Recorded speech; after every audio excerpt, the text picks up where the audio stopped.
የአቦል ዜና ቤተሰቦች ዛሬም ለእናንተ ይሆናሉ ያልናቸው መረጃዎች ይዘናል። በቅድሚያም ርዕሶቹ እናስደምጣቸዋለን። ጉቦ በተቀበሉ አቃቢ ሕግና ግብረ አበሮቹ ላይ የወንጀል ክስ ቀረበ። የባንክ ሰራተኛዋን በመግደል የተጠረጠረው ግለሰብ በፖሊስ እየተፈለገ ነው ተባለ። የኢትዮጵያ አየር መንገድ 120 አዳዲስ አውሮፕላኖችን አዘዘ። ባይቶና ፓርቲ ምርጫው በትግራይ ካልተካሄደ በአዲስ አበባ እወዳደራለሁ ሲል አስታወቀም። የፋርስ ባህረ ሰላጤን ወደ ቀይ የቀየረው የደም ዝናብ እያነጋገረ ነው። እንዲሁም የመንግስት ሰራተኞች ቤታቸው ሆነው እንዲሰሩ ስለመታዘዛቸው እንነግራችኋለን። አብራችሁን ቆዩም።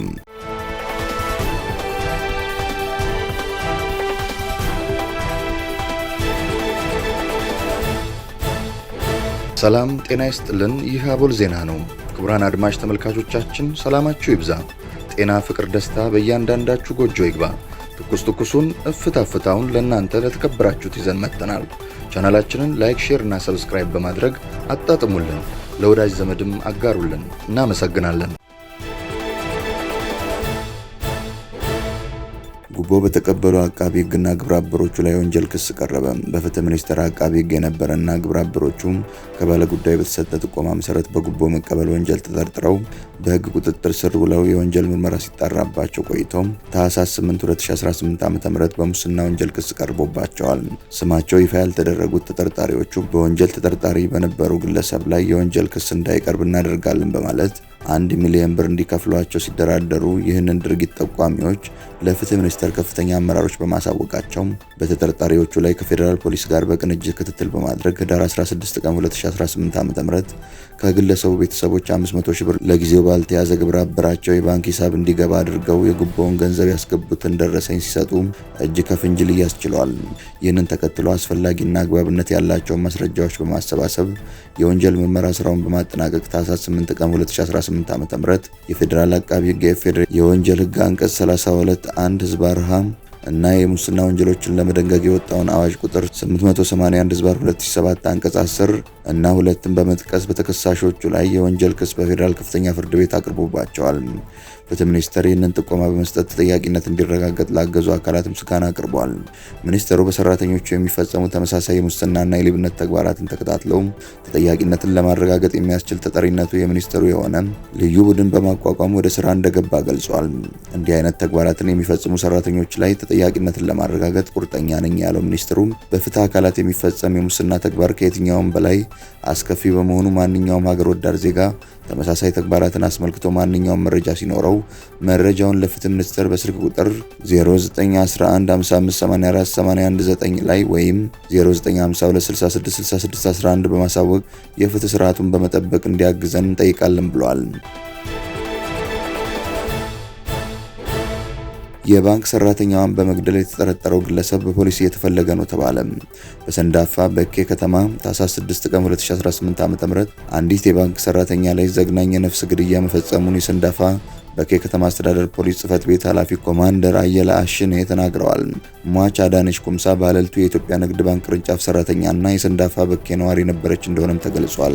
ሟችና ተጠርጣሪው አቶ ጸጋይ አሳልፈው የፍቅር ግንኙነት የነበራቸው ሲሆን በዕለቱ ምሽት በሆቴል ውስጥ ምግብ ሲመገቡ ተጣልተው ሟች ጥላ በመውጣቷ ግድያውን ፈጽሞባታል። ተጠርጣሪው በመኪና ተከታትሎ መኪና ውስጥ ካስገባት በኋላ ጎማጣ ተብሎ በሚጠራ አካባቢ በሽጉጥ ገድሏታል። በመቀጠልም ተጠርጣሪው ሬሳውን ጥሎ በመጥፋቱም የአዳነች አስክሬን በዱር አራዊት ተበልቶ መገኘቱን የሰንዳፋ በኬ ከተማ አስተዳደር ፖሊስ ጽህፈት ቤት ኃላፊ ኮማንደር አየለ አሽኔ ገልጸዋል። ተጠርጣሪው ወንጀሉን የፈጸመበትን መኪናና ሽጉጥ ባለልቱ ከተማ ጥሎ መሰወሩ የታወቀ ሲሆን ፖሊስ በመኪናው ውስጥ የደም ዱካና ሽጉጡን እንደ ማስረጃ ስላገኘ ግለሰቡን በቁጥጥር ስር ለማዋል ክትትል እያደረገ መሆኑን ገልጿል። የሟች አስክሬን ለምርመራ ወደ ቅዱስ ጳውሎስ ሆስፒታል ከተላከ በኋላ በቤተሰቦቿ የቀብር ስነ ስርዓት መፈጸሙን ኮማንደር አየለ አሽኔ ጨምረው ለብስራት ራዲዮ ተናግረዋል። የኢትዮጵያ አየር መንገድ 120 አዳዲስ አውሮፕላኖችን አዘዘ። የኢትዮጵያ አየር መንገድ እያደገ የመጣውን የደንበኞች ቁጥርና የስራ ስፋት ለማስተናገድ 120 አዳዲስ አውሮፕላኖችን ማዘዙን የአየር መንገዱ ዋና ስራ አስፈጻሚ ገልጸዋል። የኢትዮጵያ አየር መንገድ ዋና ስራ አስፈጻሚ አቶ መስፍን ጣሰው እንደገለጹት አየር መንገዱ በየጊዜው እያደገ በመምጣቱና የደንበኞች ቁጥርም እየጨመረ በመሆኑ ኦፕሬሽኑን ለመምራት አዳዲስ አውሮፕላኖች አስፈላጊ ሆነዋል። በአሁኑ ጊዜ ወደ 120 የሚጠጉ አውሮፕላኖች ትዕዛዝ ላይ መሆናቸውን የጠቀሱት ዋና ስራ አስፈጻሚው ከታዘዙት በሚካተቱት ውስጥ ትናንሽ የሚባሉ አውሮፕላኖችን እንደ አውሮፓውያን አቆጣጠር ከ2026 ጀምሮ መረከብ እንደሚጀምር ገልጸዋል። ትላልቅ አውሮፕላኖችን ደግሞ ከ2028 ጀምሮ ባሉት 3 ዓመታት ውስጥ ለመረከብ ታቅዷል። በተጨማሪም በ2031 ርክክብ የሚደረግባቸውን አውሮፕላኖች ከአሁኑ ለማዘዝ ከቦይንግ፣ ኤርባስ እና ሌሎች ኩባንያዎች ጋር ድርድር እየተደረገ መሆኑን ጠቁመዋል። ድርድሩም በፈረንጆቹ 2026 የመጀመሪያ ወራት ላይ ውሳኔ ላይ ይደርሳል ተብሎ እንደሚጠበቅ አቶ መስፍን ጣሰው አመላክተዋል። ባይቶና ፓርቲ ምርጫው በትግራይ ካልተካሄደ በአዲስ አበባ እወዳደራለሁ ሲል አስታወቀም። በትግራይ ክልል ሲንቀሳቀስ የቆየው ተቃዋሚው ባይቶና ፓርቲ በመጪው ግንቦት በሚደረገው ሀገራዊ ምርጫ ለመሳተፍ ዝግጅት እያደረገ መሆኑ ተዘግቧል። ፓርቲው በትግራይ ክልል ምርጫ ካልተካሄደ በአዲስ አበባ ከተማ ለመወዳደር ወጥኖ እየተንቀሳቀሰ እንደሆነ ተሰምቷል። ፓርቲው በአማራና አፋር ክልሎች የመወዳደር ውጥን ያለው ቢሆንም ሆኖም በሁለቱ ክልሎች በምርጫው ለመሳተፍ አስቻይ ሁኔታ የለም ብሎ እንደሚያምን መረዳት ተችሏል። ፓርቲው በትግራይ ክልል ምርጫ ማካሄድ በሚቻልባቸው ሁኔታዎች ላይ ከብሔራዊ ምርጫ ቦርድ ጋር ንግግር መጀመሩም ተዘግቧል። የሰሜን ኢትዮጵያን ጦርነት ተከትሎ የፓርቲው ፍቃድ ተሰርዞ የቆየ ሲሆን በሚያዝያ 2016 ዓ.ም ግን ፓርቲው በሀገር አቀፍ ደረጃ ለመንቀሳቀስ የሚያስችለውን ፍቃድ እንዳገኘ ይታወሳል። የፋርስ ባህረ ሰላጤን ወደ ቀይ የቀየረው የደም ዝናብ እያነጋገረ ነው። በኢራን ሆርሙዝ ደሴት ላይ ታህሳስ 17 ቀን 2025 5 ሰዓት ከ10 ፒኤም ጂኤምቲ የዘነበው የኢራን ደሴት የባህር ዳርቻ ውሃን በአንድ ሌሊት ወደ ቀይ ባህር ቀይሮታል። በሆርሙዝ ደሴት ላይ የነበረው አስገራሚ ትዕይንት በቪዲዮ ተቀርጾ በማህበራዊ ሚዲያ ከተሰራጨ በኋላ የበርካቶች መነጋገሪያ እየሆነ ይገኛል። ይህን አስደናቂ የተፈጥሮ ክስተት ተከትሎ አንዳንዶች ከመጽሐፍ ቅዱስ ትንቢት ጋር በማነጻጸር ቁጣ ነው ያሉ ሲሆን፣ ሳይንስ በበኩሉ በደሴቲቱ ከፍተኛ የብረት ኦክሳይድ ክምችት ምክንያት ነው ያለውን ጉዳይ ከሁለት ወገን መረጃ እንዲኖረን በትንታኔ ለማየት ወደናል። ከሺህ ዓመቱ መባቻ ጀምሮ በርካታ የኢራን ሳይንቲስቶች በአየር ንብረት ለውጥ ምክንያት ስለሚከሰቱ ድርቅና የኢራን የውሃ አጠቃቀም ከጊዜ ወደ ጊዜ እየጨመረ መምጣቱን ሲያስጠነቅቁ ቢቆዩም በዚህ በአሜሪካ የሚመራው ዓለም የማዕቀብ ናዳ አማራጭ ስላሳጣት ሀገሪቱ በምግብ ራስን መቻል አለባት በሚል በተለይም ከፍተኛ ውሃ የሚፈልገውን ሀባብ አይነት ምርቶች በባለ ሀብቶችና ሹመኞች በስፋት ስለሚመረት ለመግለጽ የሚያስቸግር ጉዳይ ውስጥ ከቷታል። ይህን ተከትሎ ላለፉት 6 ዓመታት በምድሪቱ ዝናብ ነጥፎ በአሁኑ ሰዓት ኢራን በግማሽ ምዕተ ዓመት ውስጥ በሀገሪቱ ውስጥ ከተከሰተው እጅግ የከፋ ድርቅ ጋር የሚነጻጸር ከባድ ሁኔታ ላይ ትገኛለች። በኦፊሴላዊ ግምቶች መሰረት በሀገሪቱ ውስጥ ያለው የዝናብ መጠን ከረጅም ጊዜ አማካኝ ጋር ሲነጻጸር በዚህ ዓመት በ89 በመቶ ገደማ ቀንሷል። ባለፈው ወር የውሃው መጠን በጣም ዝቅተኛ ስለነበር 10 ሚሊዮን ነዋሪዎች የሚኖሩባት ዋና ከተማዋ ከአካባቢው ለቆ መውጣት ሊያስፈልጋት እንደሚችል ስጋት መኖሩን መንግስታቸው ገልጿል። በዚህ ሁኔታ ውስጥ ባለችበት ነው 100 ሚሊ ሜትር አካባቢ ዝናብ በአንድ ሌሊት በሆርሙዝ ደሴት የዘነበው።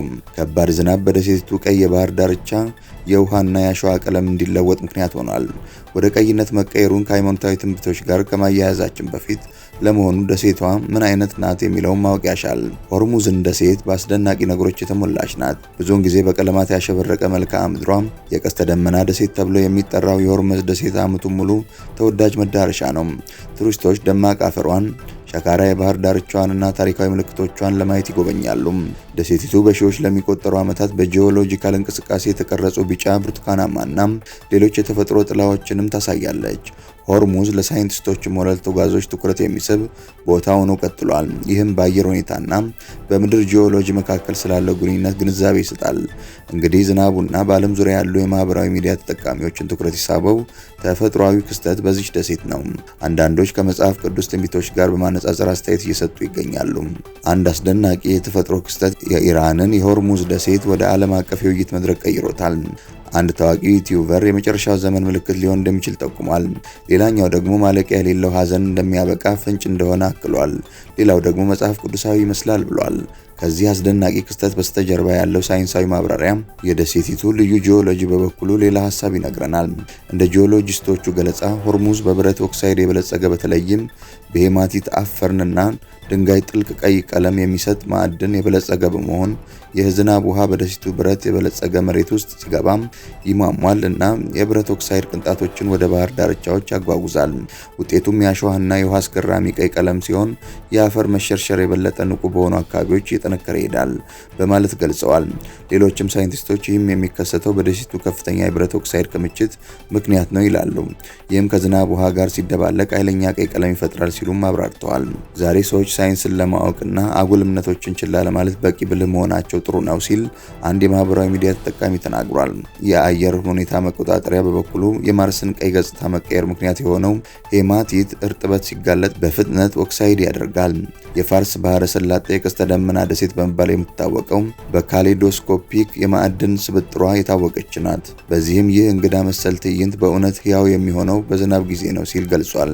ይህ ክስተት ሙሉ በሙሉ ተፈጥሯዊና ምንም ጉዳት የሌለው እንደሆነና እንዲህ አይነቱ ፍሳሽ ብክለትን ወይም ማንኛውንም የስነ ምህዳር ስጋትን እንደማያመጣ የአካባቢ ባለሙያዎች ገልጸዋል። የደሴቲቱ ብርቅዬ የማዕድን ጥናት ውጤት ማሳያ ነው ሲሉም ገልጸውታል። የመንግስት ሰራተኞች ቤታቸው ሆነው እንዲሰሩ ታዘዙ። በዱባይ ያጋጠመውን ከፍተኛ ዝናብ ተከትሎ የመንግስት ሰራተኞች ቤታቸው ሆነው እንዲሰሩ ታዘዋል። በዱባይና በሰሜናዊ ዩናይትድ አረብ ኤሚሬትስ አካባቢ እየጣለ ያለው ከባድ ዝናብ ከፍተኛ ጎርፍ ከማስከተሉም በላይ መንገዶች እንዲዘጉ አድርጓል። የአየር ትንበያዎች ይህ ዝናብ በዛሬው ዕለትም እንደሚቀጥል በመግለጻቸው የተነሳም የዱባይ መንግስት ሰራተኞቹ ቤታቸው እንዲቆዩ ትዕዛዝ አውጥቷል። የዱባይ ከተማ አልጋ ወራሽ የሆኑት ሼህ ሐምዳን ቢን መሐመድ ዛሬ ባወጡት በዚህ ትዕዛዝ ወሳኝ ከሆኑ የመንግስት ሰራተኞች በስተቀር የመንግስት ሰራተኞቹ በሙሉ ቤታቸው ሆነው ስራቸውን እንዲያከናውኑ ብለዋል። ሌሎች የግል ተቋማትም ተመሳሳይ እርምጃ እንዲወስዱ ጥሪ አቅርበዋል። በአየር ትንበያዎች መረጃ መሰረት በአቡዳቢና ዱባይ ለሚቀጥሉት 2 ቀናትም ከባድ ዝናብ ብቻም ሳይሆን ንፋስና መብረቅ እንደሚከሰት ይጠበቃል። በተከሰተው ሁኔታ የተነሳ በዱባይ የሚገኙ ትላልቅ ሞሎችና መዝናኛዎች ዝግ መሆናቸውን ዘ ናሽናል ዘግቧል። ክቡራን አድማጭ ተመልካቾቻችን ስለተከታተላችሁ እናመሰግናለን። የደወል ምልክቷን በመጫን አቦላችንን በትኩሱና በፍታው ሁልጊዜ እንዲደርሳችሁ አድርጉም። ለወዳጆቻችሁም በፍቅርና በቅንነት አጋሩ። ጡም ቡናችንን አቦል ግብዣችንን ይዘን ወደ በኋላ እንመለሳለን። በቸር ያቆየን።